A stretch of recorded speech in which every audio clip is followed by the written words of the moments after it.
નમસ્કાર દર્શક મિત્રો, આપ જોઈ રહ્યા છો ન્યૂઝ પોઈન્ટ ચેનલ। મુખ્ય સમાચાર જોતા પહેલા નજર કરીએ આજની હેડલાઇન્સ પર।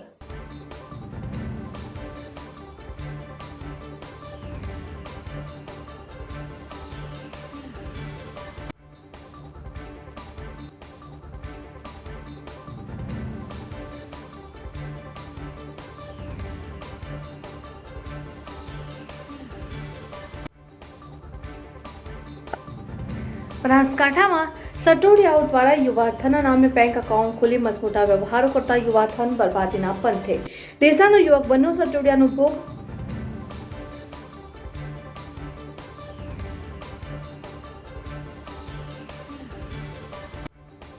ડીસા તાલુકા સહકારી ખરીદ વેચાણ સંઘની મતદાર યાદી પ્રસિદ્ધ કરાઈ।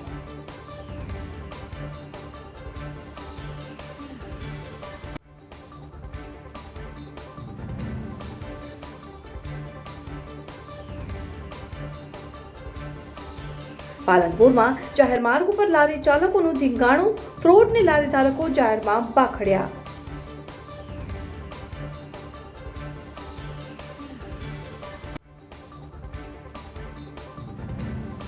ડીસા શહેરમાં ભર શિયાળે બહુચર માને રસ રોટલીનો પ્રસાદ ધરાવાયો। માગસર સુદ બીજના દિવસે બહુચરાજી સહિતના મંદિરોમાં બહુચર માના ભક્તોએ રસ રોટલીનો પ્રસાદ આરોગ્યો।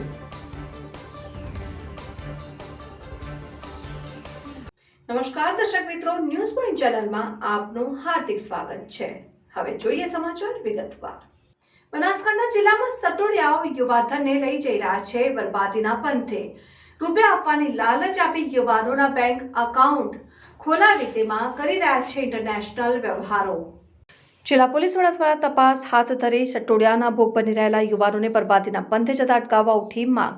બનાસકાંઠા જિલ્લામાં છેલ્લા કેટલાય સમયથી યુવાનોને નજીવા રૂપિયા આપવાની લાલચ આપી તેમના નામના બેંક એકાઉન્ટ ખોલાવી સટ્ટો ખેલતા સટોડિયાઓએ તેમની પાસબુક અને એટીએમ પોતાના પાસે રાખી તેમાં ઇન્ટરનેશનલ વ્યવહારો કરી રહ્યા છે। અગાઉ પણ મહાદેવ એપના નામે અનેક યુવાનો અમારા જાળમાં ફસ્યા છે, ત્યારે ફરી એકવાર ડીસાના યુવક સાથે છેતરપિંડી કરી હોવાની ઘટના સામે આવી છે।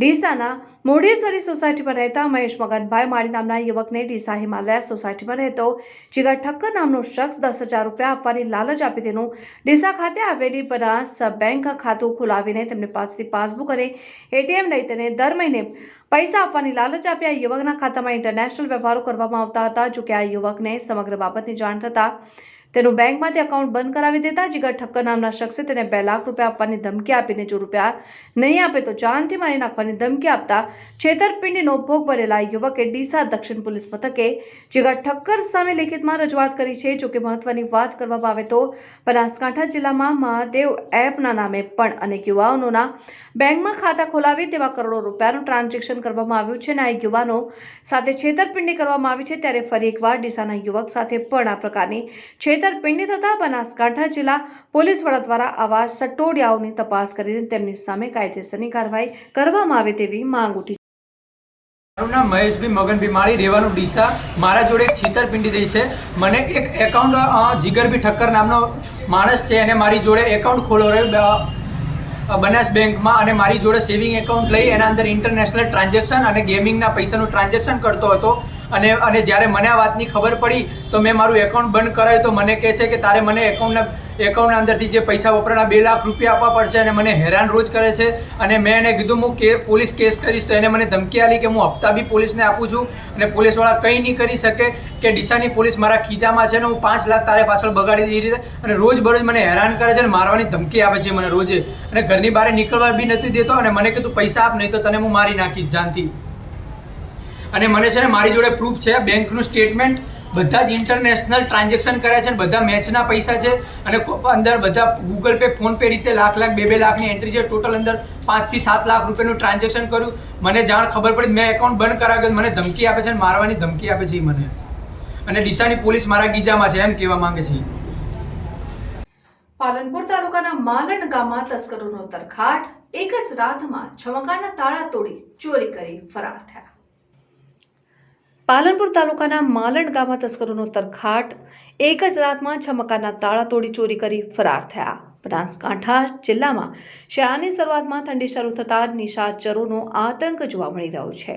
પાલનપુર તાલુકાના માલણ ગામ એક રાતમાં તસ્કરોએ એક દુકાન સહિત કુલ 7 જગ્યાએ ચોરી કરી ફરાર થઈ ગયા હતા, જેમાં મકાનમાંથી દાગીના અને રોકડ સહિત લાખોની ચોરી થઈ હોવાનું સામે આવ્યું છે. જ્યારે સોનીની દુકાન તોડી પરંતુ ચોરો ચોરી કરવામાં નિષ્ફળ રહ્યા હતા, જેને પગલે પાલનપુર તાલુકા પોલીસ મથકે ફરિયાદની તજવીજ હાથ ધરાઈ અને પોલીસ દ્વારા ચોરીની ઘટનાને લઈને તપાસનો ધમધમાટ શરૂ કરાયો. પાલનપુરના ચંડીસર ગામની સરકારી જમીન ટ્રસ્ટના બળતા નામે આપવાનું કૌભાંડ સામે આવતા ગ્રામજનો કલેક્ટર કચેરી બહાર ધરણા ઉપર બેસી વિરોધ નોંધાવ્યો અને સરકારી જમીન ખુલ્લી કરાવવાની માંગ કરી. પાલનપુર તાલુકાના ચંડીસર ગામમાં પડતર જમીન ખાનગી ટ્રસ્ટને બળતા નામથી આપી દેવાનું કૌભાંડ સામે આવ્યું. આ મામલે ગ્રામ પંચાયતે ગામ લોકો સાથે મળી લડી લેવા અને ન્યાય મેળવવા આંદોલનનો રસ્તો અપનાવ્યો છે, જેમાં અગાઉ કલેક્ટર પ્રાંત અધિકારીને રજૂઆત કર્યા બાદ કોઈ જ પ્રકારનો નિવેડો ન આવતા ચંડીસર મહિલા સરપંચ સહિત ગ્રામજનો કલેક્ટર કચેરી બહાર ફૂટપાથ ઉપર ધરણા પર બેસી વિરોધ નોંધાવ્યો છે અને સરકારી જમીન ખાનગી ટ્રસ્ટના કબજામાંથી ખાલી કરાવવાની માંગ કરાઈ છે. સરકારી પડતર જમીનને ભળતા નામનું ટ્રસ્ટ બનાવીને ચોટીલા કૌભાંડ જેવું કૌભાંડ કરાયું છે, જેને પગલે આજે મહિલા સરપંચ સહિત ગ્રામજનોએ પ્રતિક ધરણા કરી વિરોધ નોંધાવ્યો છે. વહીવટી તંત્ર અને ટ્રસ્ટ દ્વારા પૈસાના રાજકીય જોરે કલેક્ટર સાહેબના વિધાઉટ એની હુકમ સરકારી જમીન આપી દેવામાં આવી છે અને આ કારણસર અમે અહીંયા બેઠા છીએ. અમારી માંગ એ છે કે શ્રી સરકાર જે પડતર જમીન છે વર્ષોથી છે અને જે કામ વહીવટ કરતા હોય કરવું જોઈએ એ કામ અમે અહીંયા કરવા બેઠા છીએ. તો અમારી એ માંગ છે કે અમારે જે પડતર જમીન છે એ પાછી આપે, પછી આવા કૌભાંડ બીજા ગામોમાં થતા રહેશે. ગરીબોને જમીન નથી. અમે સરપંચ તરીકે વારંવાર માંગણી કરવા જઈએ છીએ ગામતળ બાબતે. સરપંચશ્રીઓને વારંવાર ધક્કા ખવડાવવામાં આવે છે અને આવી રીતે પૈસાના જોરે સરકારી રાજકીય જોરે જમીનો આપી દેવામાં આવે છે ખાનગી ટ્રસ્ટોને. તો અમારે એવું છે કે જમીન અમારે પાછી જોઈએ છે. જે સ્થિતિમાં છે એ શ્રી સરકાર જમીન રહેવી જોઈએ. સાહેબ, અમે ધરણા પર એ માટે બેઠા છીએ કે ચંડીસર ગામની આવી સરકારી પડતર જમીન છે, વર્ષોથી 50-60 વર્ષથી સરકારી પડતર તરીકે હેડી આવે છે અને આજે ખાનગી ટ્રસ્ટ પોતાના નામે કરી અને બેસી ગયા છે અને સરકારમાં રજૂઆત વારંવાર કરી છે. કલેક્ટર સાહેબને કરી છે, પ્રાંત સાહેબને લખ્યું છે, મામલતદારને લખ્યું. આજ સુધી એની કોઈ તપાસ પણ કરવામાં આવી નથી. લેન્ડ ગેમિંગ પણ કરી છે પણ એનો કોઈ હજુ સુધી પણ નિકાલ પણ કરવામાં આવ્યો નથી. ગામ જોગો આ જગ્યામાં લડી રહ્યા છે તો સરકાર કેમ ઊંઘતી રહેશે? અને સરકારશ્રીનો લડવાનો સરકારશ્રીને હોય છે, છતાં અમે ગામ લોકો અને સરપંચશ્રી પણ આ મિલકત માટે લડી રહ્યા છે. આ ચંડીસર ગામની મિલકત બીજાને આવા ખાનગી ટ્રસ્ટો એક જ નાતીના અને એક જ કુટુંબના લોકોને મળી જતી હોય એના માટેનો અમારો એક ધારણા કાર્યક્રમ છે અને અમે સાહેબ એની માંગ કરીએ કે એ મૂળ સ્થિતિમાં જગ્યા થાય એવી અમે અપેક્ષા રાખીએ છીએ. દિયોદરના કોતરવાડા નજીક નાકાબંધી કરી વિદેશી દારૂ ભરેલી ગાડી લોકલ ક્રાઇમ બ્રાન્ચે ઝડપી પાડી. આરોપી ફરાર. સ્થાનિક પોલીસ ઊંઘતી રહી અને લોકલ ક્રાઇમ બ્રાન્ચે લાખો રૂપિયાનો વિદેશી દારૂ ઝડપી પાડ્યો. દિયોદરના કોતરવાડા નજીક નાકાબંધી કરીને વિદેશી દારૂ ભરેલી ગાડી ઝડપી પાડી. આરોપી ફરાર. 31ને લઈ Banaskantha local crime branch police એક્શનમાં આવી છે અને એક પછી એક વિદેશી દારૂ ભરેલ ગાડીઓ ઝડપી કાયદેસરની કાર્યવાહી કરવામાં આવી રહી છે. બનાસકાંઠા લોકલ ક્રાઇમ બ્રાન્ચની ટીમે ચોક્કસ બાતમીના આધારે થરાદ તરફથી વિદેશી દારૂ ભરીને આવતી ટોયોટા કંપનીની અર્બન ફોઝર ગાડીને દિયોદરના કોતરવાડા નજીક નાકાબંધી કરી વિદેશી દારૂની બોટલો 623 નંગ, કુલ કિંમત ₹3,85,770. ગાડીની કિંમત ₹8 લાખ સહિત કુલ મુદ્દા માલ ₹11,85,770નો ઝડપી પાડ્યો હતો. જોકે ગાડી ચાલક ગુનો કરીને નાસી જવામાં સફળ થયો હતો. તેની સામે દિયોદર પોલીસ મથકે ધી ગુજરાત પ્રોહિબિશન એક્ટ મુજબની કાયદેસરની કાર્યવાહી હાથ ધરાઈ. બનાસકાંઠામાં કાંકરેજ તાલુકાના મુખ્ય મથક શિહોરી મામલતદાર કચેરીમાં યોજાશે તાલુકા ફરિયાદ સ્વાગત કાર્યક્રમ. બનાસકાંઠામાં કાંકરેજ તાલુકાના મુખ્ય મથક શિહોરી મામલતદાર કચેરીમાં યોજાશે તાલુકા ફરિયાદ સ્વાગત કાર્યક્રમ યોજાયો. મામલતદાર કચેરી શિહોર કાંકરેજ મામલતદાર ભરતભાઈ દરજી દ્વારા કાંકરેજ તાલુકાની જનતાના પ્રશ્નો અંગે ઝડપી નિરાકરણ લાવવા માટે કાળજી રાખીને યોગ્ય રીતે કામ કરી લોકોને પોતાના પ્રશ્નો અંગે તાત્કાલિક અસરથી ન્યાય મળે તેવા પ્રયત્નો કરી રહ્યા છે. તેમાં ગ્રામ પંચાયત કચેરીની કોઈપણ સમસ્યાઓને નાગરિકોના હક અંગે ધ્યાન કેન્દ્રિત કરીને તંત્ર દ્વારા યોગ્ય રીતે તૈયારીઓ કરી દીધી છે. જોકે હવે કાંકરેજ તાલુકાના મુખ્ય મથક શિહોરી ખાતે આવેલ મામલતદાર કચેરીમાં તાલુકા સ્વાગત અને ફરિયાદ નિવારણ કાર્યક્રમ યોજાશે અને હવે અરજદારો પોતે ઘરે બેઠા ઓનલાઈન અરજી ફરિયાદ નોંધાવી શકે છે અને પ્રશ્નો અંગે જાણકારી મેળવી શકે છે. તે અંગેની મહિનાની 1લી તારીખથી 10મી તારીખ સુધી અરજી કરી શકાશે અને મહિનાના ચોથા બુધવારે તાલુકા સ્વાગત ફરિયાદ કાર્યક્રમ યોજાશે. ડીસા શહેરના મૂળ મોદી ખાંચી જ્ઞાતિ સમાજ તેમજ રસરોટલી સમિતિ ટ્રસ્ટ દ્વારા લાઠી બજાર ખાતે આવેલ મોદી સમાજની વાડીમાં રસરોટલી ભોજન તેમજ અન્નકૂટ પ્રસાદનું સુંદર આયોજન કરવામાં આવ્યું. ડીસા શહેરના મૂળ મોદી ખાંચી જ્ઞાતિ સમાજ તેમજ રસરોટલી સમિતિ ટ્રસ્ટ દ્વારા લાઠી બજાર ખાતે આવેલ મોદી સમાજની વાડીમાં રસરોટલી ભોજન તેમજ અન્નકૂટ પ્રસાદનું સુંદર આયોજન કરાયું, જેમાં ભરશિયાળે હજારો ભક્તોએ રસરોટલી પ્રસાદની મજા માણી ધન્યતા અનુભવી હતી અને માગસર સુદ બીજના દિવસે માં બહુચરના ભક્તની લાજ રાખવા માટે માતાજીએ કેરીનો રસ અને રોટલીનું જમણ કરાવ્યું હતું. કહેવાય છે કે 3 દાયકા પૂર્વે બહુચર માતાના ભક્ત એવા વલ્લભ ભટ્ટની ભક્તિની કસોટી કરવા માટે કેટલાક જ્ઞાતિજનોએ ભરશિયાળે રસ રોટલીનું ભોજન માંગ્યું હતું અને વલ્લભ ભટ્ટમાં બહુચરની આરાધના કરતા હતા. ત્યારે શ્રી બહુચરમાં તથા નાર સંગાવીર દાદા વલ્લભ અને ધોળાના સ્વરૂપે હાજર થઈને સમાજના લોકોને રસ રોટલીનું ભોજન કરાવીને પોતાના ભક્ત એવા વલ્લભ ભટ્ટની લાજ રાખી હતી. આ વર્ષે જૂની પરંપરાને ટકાવી રાખવા ડીસામાં મોદી સમાજ દ્વારા માગસર સુદ બીજના દિવસે રસ રોટલીના પ્રસાદનું આયોજન દર વર્ષે કરવામાં આવે છે. ડીસાના લાઠી બજાર વિસ્તારમાં આવેલ વાડી ખાતે બહુચર માતાજીનો ભવ્ય અન્નકૂટ અને રસ રોટલી પ્રસાદનું આયોજન કરાયું, જેમાં બહુચર માતાજીને મીઠાઈ, ફરસાણ, ફ્રૂટ સહિત અનેક વાનગીઓનો અન્નકૂટ કરી ભક્તોએ આરાધના કરી હતી અને ત્યારબાદ મોદી સમાજના હજારો ભક્તોએ રસ રોટલીનો પ્રસાદ આરોગી ધન્યતા અનુભવી હતી. કાંકરેજ તાલુકાના અરણીવાડા ગામે શ્રી નકળંગ ભગવાન મંદિરે હવન યજ્ઞનો કાર્યક્રમ યોજાયો.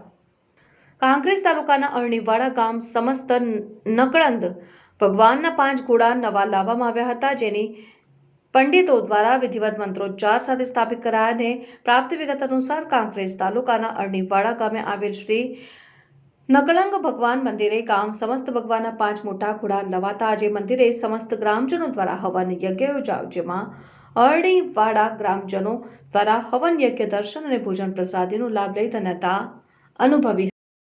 પાલનપુરના ચંડીસર નજીક એસટી બસનો અકસ્માત સર્જાયો, તમામ મુસાફરોનો આબાદ બચાવ થયો. પાલનપુરના ચંડીસર નજીક એસટી બસનો અકસ્માત સર્જાયો, તમામ મુસાફરોનો આબાદ બચાવ થયો. પાલનપુર ડીસા હાઈવે ઉપર ચંડીસર નજીક પાલનપુરથી માંડવી જતી બસને અકસ્માત નડ્યો હતો. ચંડીસર પાસે ડમ્પર પાછળ બસ ઘૂસી જતા અકસ્માત સર્જાયો, જેમાં ડમ્પર ચાલકે અચાનક બ્રેક મારતા પાછળ આવી રહેલી બસ ઘૂસી જતા અકસ્માત સર્જાયો. જોકે બસમાં બેઠેલા મુસાફરોનો અદ્ભુત બચાવ થયો હતો અને બંને સદનસીબે મોટી જાનહાનિ ટળી હતી. પાલનપુર જિલ્લા પંચાયત બહાર ફૂટપાથ પર લારી ધારકો વચ્ચે થયું ધીંગાણું. 10 જેટલા લોકોના ટોળાએ લારી ધારકને માર મારી લારીમાં રહેલ ફળ સહિતના સામાનને રસ્તા ઉપર ફેંકી દીધી. પાલનપુર જિલ્લા પંચાયત બહાર ફૂટપાથ ઉપર લારી ધારકો વચ્ચે થયું ધીંગાણું. 10 જેટલા લોકોના ટોળાએ લારી ધારકને માર મારી લારીમાં રહેલ ફળ સહિતના સામાનને રસ્તા ઉપર ફેંકી દઈ ફરાર થયા. પાલનપુર શહેરમાં જિલ્લા પંચાયત બહારના જાહેર માર્ગ ઉપર ફૂટપાથ ઉપર ફળની લારીઓ લઈને વેપારીઓ વચ્ચે બબાલ થતા 10 જેટલા લોકોના ટોળાએ એક ફળના વેપારી ઉપર હુમલો કર્યો હતો અને તેને લારીને તોડફોડ કરી ઇકો ગાડીને પણ નુકસાન કર્યું હતું અને એક વ્યક્તિ ગંભીર રીતે ઇજાગ્રસ્ત થતા તેને 108 મારફતે સારવાર અર્થે ખસેડવામાં આવ્યો. જોકે સમગ્ર ઘટનાની જાણ પશ્ચિમ પોલીસને થતા પશ્ચિમ પોલીસ ઘટના સ્થળે આવી પહોંચી હતી અને હુમલો કરનાર લોકોને ઝડપી લેવા માટેની તજવીજ હાથ ધરી હતી. જોકે ફૂટપાથ ઉપર લારી ધારકોનો અડિંગાને લઈને અવારનવાર ઝઘડાઓ થતા હોય છે, ત્યારે તંત્ર દ્વારા પણ આ લારી ધારકો સામે કોઈ જ પ્રકારના પગલાં ન લેવાતા ઘણીવાર માર્ગ ઉપરથી પસાર થતા લોકોને પણ મુશ્કેલી ભોગવવાનો વારો આવે છે. આજે પણ લારી ધારકો વચ્ચે થયેલી બબાલમાં લોકોના ટોળા એકઠા થયા હતા અને પોલીસ દ્વારા લારી ધારકને સારવાર અર્થે મોકલ્યા બાદ ફરિયાદ નોંધાવવાની તજવીજ હાથ ધરી હતી. ભાઈ સાહેબ, હું આ લારી ભરી જતો હતો કે 25 જણા લુખ્ખા લઈ કરીને રામપુરા બધા ધોકાના પાઇપો લઈ કરીને આવી ગઈ. ચાઇના ગેંગ બોલાવીને માર બધો હીટો પાડ્યો, મને ફક્ત પાઇપો મારી હુમલો કર્યો. મારી બહેરી હતી એને ફરી વળ્યા ને હું માલ ભરી જતો સાહેબ ના ગાડીના કાચ ચોરી કર્યા ને વળી બધી મારી લારીનો ઊંધો માલ કઈ કર્યો 25,000 મારા ફોટા પર લખેલા હતા એ લઈ ગયા સાહેબ એટલે અમદાવાદથી માણસો બોલાવીને મને આવી ગયો બધો માલ લારીનો માલ ઊંધો વાળે સાહેબ કોણ હતા એ લોકો? પાટને આપણે નામ હું સાવનભાઈ સોમાભાઈ પટની જનતાનગરના. ધાનેરા ખાતે આવેલ 500 વર્ષ જૂના પૌરાણિક હનુમાનજીના નાનકડા મંદિરમાંથી નવીન ભવ્ય મંદિર બનાવતા તેની પ્રાણ પ્રતિષ્ઠા યોજાઈ રહ્યું છે ત્યારે આજે બીજા દિવસે અંબાજી મંદિરથી ભવ્ય શોભાયાત્રા નીકળી. ધાનેરામાં ભવ્યાતિ ભવ્ય શોભાયાત્રામાં હજારો માનવ મેરામણ ઉમટી પડ્યું. ધાનેરા ખાતે આવેલ 500 વર્ષ જૂના પૌરાણિક હનુમાનજીના નાનકડા મંદિરમાંથી નવીન ભવ્ય મંદિર બનાવતા તેની પ્રાણ પ્રતિષ્ઠા યોજાઈ રહી છે ત્યારે આજે પ્રાણ પ્રતિષ્ઠાના બીજા દિવસે ધાનેરાના અંબાજી મંદિરથી ભવ્ય શોભાયાત્રા નીકળી હતી જેમાં 100 જેટલા વિવિધ વાહનો જેવા કે રથ, ટ્રેક્ટરો અને અન્ય વાહનો જોડાયા. તેની સાથે સાથે ફાયર ફાઇટર, એમ્બ્યુલન્સ અને ટોર્ચિંગ ગાડીઓ પણ જોડાઈને લોકોના મનોરંજન માટે વિવિધ મંડળીઓએ પોતાની કરતબો બનાવી લોકોને મનમોહિત કર્યા હતા. ધાનેરા તાલુકામાં હવે મોટી પ્રથમ વખત શોભાયાત્રા નીકળી હતી અને શોભાયાત્રાને દિવસે ધાનેરાના વેપારીઓએ પોતાના વેપાર ધંધો બંધ રાખીને આ શોભાયાત્રામાં જોડાયા હતા. શોભાયાત્રામાં હૈયાથી હૈયું દબાય તેવું માનવ મહેરામણ ઉમટી પડ્યું હતું. ડીસા તાલુકા સહકારી ખરીદ વેચાણ સંઘ લિમિટેડ ચૂંટણી માટે મતદાન યાદી પ્રસિદ્ધ થઈ. રાજકીય વિવાદો બાદ હાલ મંડળીમાં વહીવટદારની નિમણૂક છે. ડીસા તાલુકા સહકારી ખરીદ વેચાણ સંઘ લિમિટેડ ચૂંટણી માટે મતદાન યાદી પ્રસિદ્ધ થઈ. રાજકીય વિવાદો બાદ હાલ મંડળીમાં વહીવટદારની નિમણૂક છે. ડીસા તાલુકા સહકારી ખરીદ વેચાણ સંઘ લિમિટેડની ચૂંટણીને લઈને ચૂંટણી અધિકારી દ્વારા મતદાર યાદી પ્રસિદ્ધ કરવામાં આવી છે અને મતદાર યાદીમાં વાંધા રજૂ કરવા માટેનો ડીસા નાયબ કલેક્ટર અને ચૂંટણી અધિકારીએ આગામી 22 ડિસેમ્બર સુધીનો સમય આપ્યો છે. ડીસા તાલુકા સહકારી ખરીદ વેચાણ સંઘમાં છેલ્લા ઘણા સમયથી રાજકીય વિવાદો ચાલી રહ્યા છે. અગાઉ ચેરમેન સામે ફરિયાદ દાખલ થયા બાદ સમિતિની રચના કરવામાં આવી હતી અને વહીવટી સમિતિમાં પણ વિવાદો થતા આખરે સરકારે અત્યારે વહીવટદારની નિમણૂક કરી હતી અને વહીવટદારની નિમણૂક બાદ મતદાર યાદીમાં સુધારો કરી ચૂંટણી યોજવા કેટલાક રાજકીય નેતાઓ, ભાજપ નેતાઓ સમક્ષ રજૂઆત કરતા વહીવટદારની નિમણૂક કરાઈ હતી. જોકે વહીવટદારની નિમણૂક બાદ હવે ચૂંટણી યોજના માટેની કાર્યવાહી હાથ ધરાઈ છે અને જેમાં ચૂંટણી અધિકારી અને ડીસા નાયબ કલેક્ટર દ્વારા મતદાર યાદી પ્રસિદ્ધ કરવામાં આવી છે જેમાં મતદાર વિભાગોની હદ ઝોન નક્કી કર્યા બાદ કોઈને વાંધો હોય તો આગામી 22 ડિસેમ્બર પહેલા રજૂ કરવા જણાવ્યું અને ત્યારબાદ લેખિતમાં વાંધો રજૂ કરનાર અરજદારે 2 જાન્યુઆરીએ આધાર પુરાવા સાથે નાયબ કલેક્ટર કચેરીએ હાજર રહેવા માટે ડીસા નાયબ કલેક્ટર અને ચૂંટણી અધિકારી NH પંચાલે જાહેરનામું પ્રસિદ્ધ કર્યું છે. ઉલ્લેખનીય છે કે અત્યારે શાળાનો સમય ચાલી રહ્યો છે ત્યારે ડીસા તાલુકામાં કડકડતી ઠંડીમાં હવે જાહેરનામું પ્રસિદ્ધ થતાં જ ફરી ભરશિયાળે સહકારી માળખામાં રાજકીય ગરમાવો આવી ગયો છે. આ હતા અત્યાર સુધીના સમાચાર. હવે પછીના સમાચાર માટે જોતા રહો ન્યૂઝ પોઈન્ટ ચેનલ. નમસ્કાર.